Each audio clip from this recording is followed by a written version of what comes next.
When I was in college in the 90s, I met Jake, then M23, through mutual friends.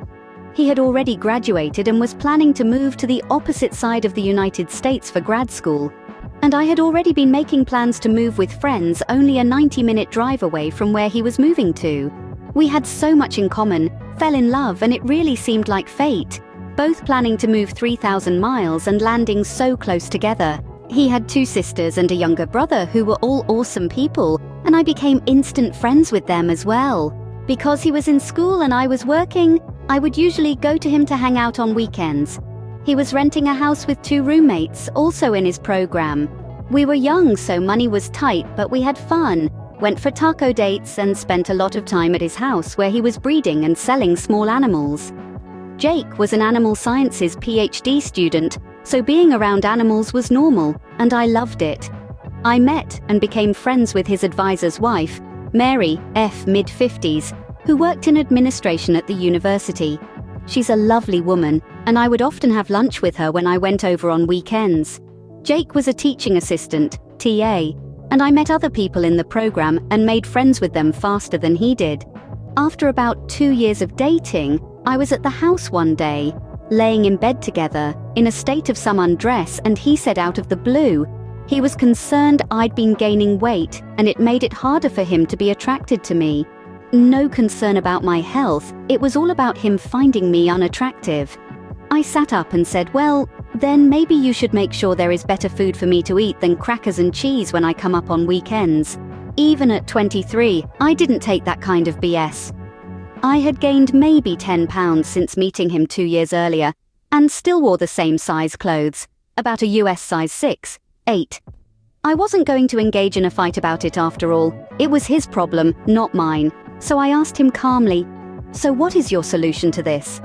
He stared at me blankly and said, well, I guess that you should try to lose weight, and I said, nah, I'm not going to do that. So what are you going to do about it? He said, well, I guess nothing. I wanted to let you know how I feel, and I said, cool, thank you, put my clothes back on, went to sleep, and drove home the next day as usual. Voiceover.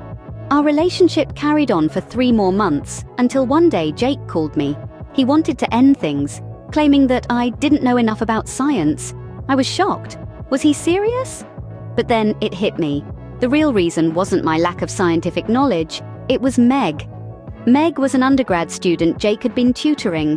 I confronted him and he admitted to the affair. All this time, he had been manipulating me with talks about my weight, while he was the one betraying our relationship. I was hurt and angry, but also relieved. I had been dating a coward who lacked the courage to face his own mistakes. But that wasn't the end. I sent an email to his roommates. It was the early 2000s, and emails were the go-to for things you didn't want to say over the phone. Both roommates knew about Meg, and they were the ones who had demanded Jake to confess, or they would. That's when he came up with the lame, "you don't understand science" excuse. The truth was revealed, and I was ready to move on from this chapter of my life. Voiceover. After the breakup, I decided to take matters into my own hands. I knew Jake had been illegally breeding some endangered animals for his research. He always thought I was too unscientific to notice, but I did. So, when he was away, George, one of his roommates, let me into their house. I took photos of the animals, their living conditions, and everything that could serve as evidence against Jake. But revenge wasn't just about exposing his illegal activities. I wanted him to see me, to realize what he had lost. So that night, I went out with George. We hit the town and made sure to run into Jake and Meg. I wore a short dress, drank a bit too much, and let George practically carry me. Jake saw all of it. The look on his face was priceless. The next morning, as I was leaving, Jake confronted me. He accused me of behaving indecently, of acting like a whore. I looked him straight in the eye and said, "At least I'm not a coward who cheats on his girlfriend and hides behind lame excuses." For a moment, I thought that was my revenge. The petty hookup, the public humiliation, and the sharp comeback. But I was wrong. This was just the beginning of my journey to reclaim my self-worth. Voiceover. The next day I had my photos developed. The good old days, when evidence was physical. I called the State Office of Fish and Wildlife. I reported Jake's illegal animal breeding, detailing each species he had in his possession. The officer on the other end promised to look into it, and I mailed the photos as evidence. Meanwhile, George and the other roommate, Sam, submitted formal complaints to the university about Jake's affair with Meg. They claimed it was creating a hostile living environment and that Jake was abusing his position as a teaching assistant. The news spread like wildfire among his peers, and soon Jake found himself ostracized by the very people he had tried to impress. With my full statement made and photos sent to the state wildlife officials, I called my friend Mary, Jake's advisor's wife. I told her everything, from the affair to the illegal breeding. She was shocked, but promised to bring it up with her husband. As I hung up the phone, I couldn't help but feel a sense of satisfaction. The tables were finally turning, and Jake was about to face the consequences of his actions. Voiceover. As the days passed, I found myself in constant email correspondence with Jake. He was desperate, trying to justify his actions, and in the process, admitting to his affair with Meg. I wouldn't have believed it if I hadn't seen it with my own eyes. Jake, the manipulator, the charmer, confessing his mistakes in black and white. I forwarded the email to Mary, ensuring that she had evidence of Jake's guilt. Mary was livid. She couldn't believe that Jake, a student under her husband's care, could stoop so low. She promised me that she would ensure the matter was thoroughly investigated. I could hear the determination in her voice, and I knew Jake was in for a rough time. The satisfaction was immense. I had played my cards right, and now it was time for Jake to face the music. As I ended the call with Mary, she assured me that she was going to discuss the matter with her husband, Jake's direct advisor, right away. I hung up the phone, a sense of justice filling me. Jake's reign of manipulation and deceit was coming to an end. Voiceover. Speaking of investigations, a few weeks later, George called me, giddy, to say state fish and wildlife officials were there, confiscating animals. Jake's web of lies had been unraveled, and his actions were catching up to him. George and the other roommate were questioned, but were cleared of any involvement in the illegal animal breeding. They were victims too, unbeknownst of Jake's shady dealings. Then there was Meg, Jake's girlfriend. She was questioned, and in her innocence, she unknowingly implicated Jake in the illegal activities. She confessed that Jake had been breeding endangered animals in their backyard, not realizing the severity of her words. The officials acted swiftly. They confiscated all the animals, leaving Jake's house eerily silent. If that wasn't enough, Jake's EPA grant was revoked. The officials discovered that he had used the grant money to fund his illegal activities, and he was ordered to pay restitution of close to $30,000. In the end, he owed a $15,000 fine, and the two animals went to a nearby nature center. For years, I would stop by if I was in the area to visit them. The satisfaction of knowing that Jake had to face the consequences of his actions was immense. His reign of manipulation and deceit was over, and justice had finally been served. Voiceover. The consequences of Jake's actions did not end with the investigation. The university, upon learning of his illegal activities, decided to revoke his scholarship. Furthermore, he was dismissed from his teaching position due to having an inappropriate relationship with a student.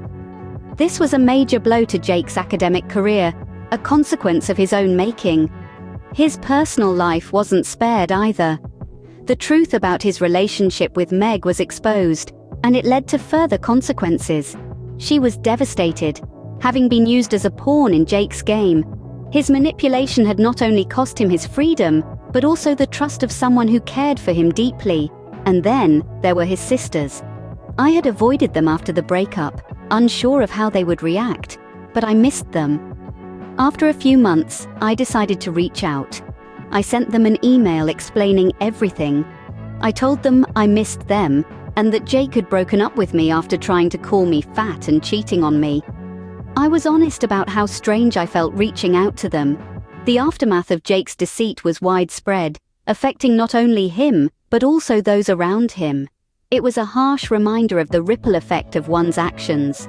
The satisfaction of seeing justice served was tinged with sympathy for those who were innocent victims of Jake's actions.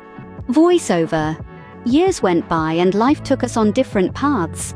I continued my studies, earning a master's degree and specializing in science communication, while Jake, with his father's financial backing, returned to academia to pursue a master's degree.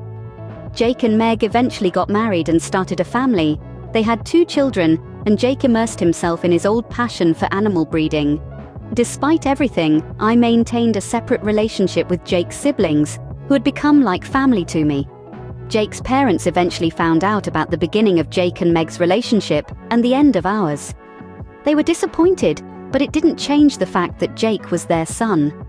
Fast forward 20 years, I found myself giving a guest lecture at a university. It was a typical day until I spotted a familiar face in the audience, Jake. I pretended not to notice him, focusing on my lecture instead. Later that evening, at dinner with the department chair and faculty, I learned that Jake was being considered for a teaching position at the university. The news hit me like a ton of bricks. I wasn't sure how to react, but I knew I had to do something. I revealed Jake's past scandal at our old university, causing a stir among the faculty. They were shocked, to say the least, and now aware of a potential problem. It was a surprising turn of events, but it felt necessary. I was done hiding the truth and letting Jake's actions go unnoticed. Voiceover. The next day my phone buzzed with a call from Mary, a retired friend from the university. She had heard from a colleague that the university had run a background check on Jake. His file, still intact, revealed his abrupt exit from our old university, the lower degree he had to settle for, and the numerous complaint letters about his conduct from over 20 years ago. Jake's past was finally catching up to him, and his father's lawyer couldn't cover up this mess. I couldn't help but feel a sense of satisfaction. Jake, who had been so confident in his ability to hide his past, was now on the brink of losing a golden opportunity because of it. As I hung up the phone, I realized that sometimes the universe does come through, especially when you give it a slight nudge. The best revenge isn't about doing something wrong. It's about ensuring that knowledge finds its way to the right places. So to all the young women and men listening to this, remember, if someone who claims to love you criticizes your appearance, that's their mental problem to deal with, not yours. Perhaps it's time to scrutinize their actions or consider moving on, but always remember their flaw doesn't define you. If Jake had been mature enough to end things with me, if he hadn't been a coward and tried to make me the one to break up, I might not have discovered his affair with Meg. I might not have had the chance to use his own wickedness against him. But as I happily step into my size 10 pants, I'm reminded that sometimes the universe has its own way of setting things right.